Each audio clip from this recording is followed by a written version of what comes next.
Hola amigos, seas bienvenido nuevamente a tu canal, La Palabra. Hoy continuamos con el tema de la pasada semana acerca del canon de las escrituras judías y su formación, toda vez que nuestras Biblias contienen un primer bloque integrado por estos libros que llamamos Antiguo Testamento y son muy importantes para nosotros. La Iglesia ha defendido desde siempre que las escrituras hebreas eran parte integrante de nuestra Biblia por varias razones. Primero, porque eran las escrituras sagradas de Jesús y los apóstoles y de los primeros cristianos. Siempre que Jesús cita las escrituras, está refiriéndose a estos libros. Además, ahí encontramos profetizado todo lo que al Mesías se refiere, su llegada, su destino, su plan de salvación para nosotros, al punto que, sin el Antiguo Testamento, el Nuevo no se entendería en absoluto. Él es figura y profecía de lo que luego se haría realidad. Finalmente, porque fueron nuestras escrituras para la evangelización del mundo cuando todavía no existía el Nuevo Testamento. Por eso la Iglesia reaccionó desde antiguo calificando de heréticas las posturas del marcionismo, que querían eliminar al Antiguo Testamento de la Biblia porque decían que revelaba un Dios distinto y cruel. El Dios de la Biblia, el Dios de Israel, es el Dios Padre, Creador y Providente. Es el Dios Amor que nos revela a Jesús y que es con Él uno solo. Aclarados estos prolegómenos, digamos que para la Iglesia está claro que las antiguas escrituras judaicas las hemos heredado de Israel. Pero la norma de su autoridad e interpretación para nosotros es Cristo y la predicación apostólica que sobre Él nos hacen ellos. Comúnmente se ha pensado que los cristianos tomamos de los judíos alejandrinos la Biblia griega tal y como estaba, con un canon más amplio que el hebreo. Pero la realidad es que la Iglesia comienza a organizarse precisamente en el período en que la comunidad judía todavía no ha cerrado definitivamente sus escrituras. Además de que la Septuaginta originalmente tenía más libros que los que nosotros usamos. Por ende, el canon cristiano del Antiguo Testamento tuvo su propia historia de formación paralela a la de la Biblia judía. Esto hace que coincidan en algunos libros, pero que sean independientes en otros. La diferencia se debía sobre todo al uso apologético que se hizo de ella para demostrar que todo hablaba de Cristo.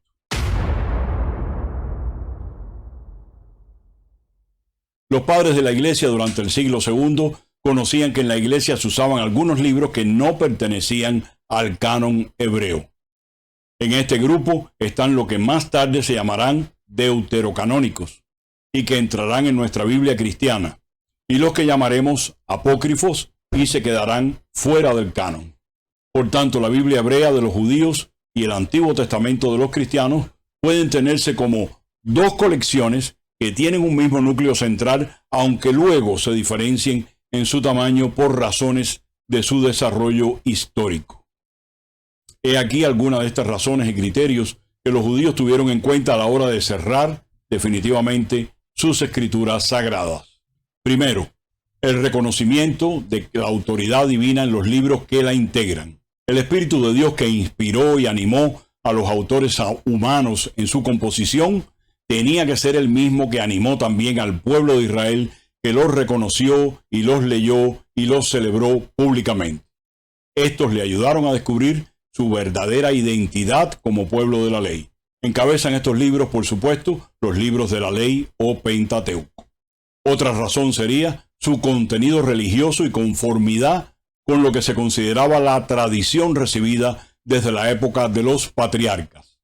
Sabemos que algunos libros que antes eran llamados Genusim, más tarde fueron habilitados teológicamente y pudieron entrar en su lista de libros inspirados. Tercero, la actitud popular ante la fuerza de la palabra, en particular la de los profetas. Como sabemos, estos libros eran muy apreciados por los fariseos y por el pueblo, no así por los saduceos, que antes de la destrucción del templo no los tenían por sagrados. Para ellos, así como para el pueblo samaritano hasta el día de hoy, las escrituras solo contemplaban la Torá o la ley como únicos libros inspirados. Entre los criterios más usados de la canonicidad tenemos, número 1, la antigüedad. Este criterio querría que todos los libros del Tanakh procedieran de la era apostólica, que concluye con el profeta Esdras. Los libros escritos después se conocen hoy como literatura intertestamentaria. Por cierto, es muy interesante también para conocer el contexto de estos entre ambos testamentos, y de la que hablaremos más adelante. Segundo, el criterio de la lengua. Los rabinos no incluyeron en su lista de libros sagrados ninguno que hubiera sido escrito en una lengua distinta de la hebrea o aramea. Esto hacía, por ejemplo, que quedaran fuera aquellos libros escritos en la diáspora en lengua griega y que aparecen en la Septuaginta o Biblia de los 70. Como sabemos, esta fue la versión más usada por los cristianos para la evangelización del mundo, y era la que leían los judíos helenistas que vivían en Israel antes de la destrucción de Jerusalén y el templo, así como los judíos que vivían en la diáspora por todo el mundo. Este grupo de libros de tan solo 7 títulos son conocidos hoy como libros deuterocanónicos o del segundo canon, que aparecen en las Biblias católicas y faltan en las Biblias de los protestantes o evangélicos. Por cierto que fue Sisto de Siena quien primero utilizó estos términos en 1556, cuando los usó para designarlos, y en una de sus obras nos dice: la primera está formada por los libros que podríamos llamar protocanónicos, y a propósito de los cuales nunca ha habido dudas ni discusiones en la Iglesia católica. La segunda contiene los libros que antiguamente se designaban con el nombre de eclesiástico y que ahora se llaman deuterocanónicos.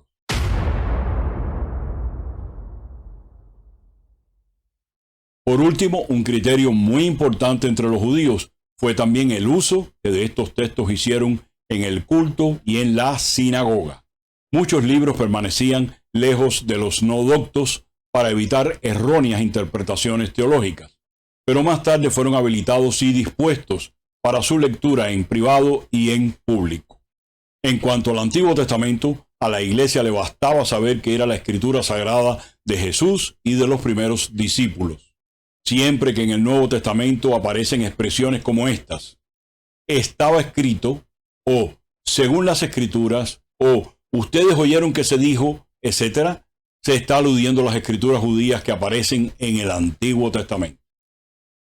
Y siempre concuerdan con el texto de la Septuaginta, sea en el vocabulario que usan, sea en la interpretación que se hace de estos pasajes.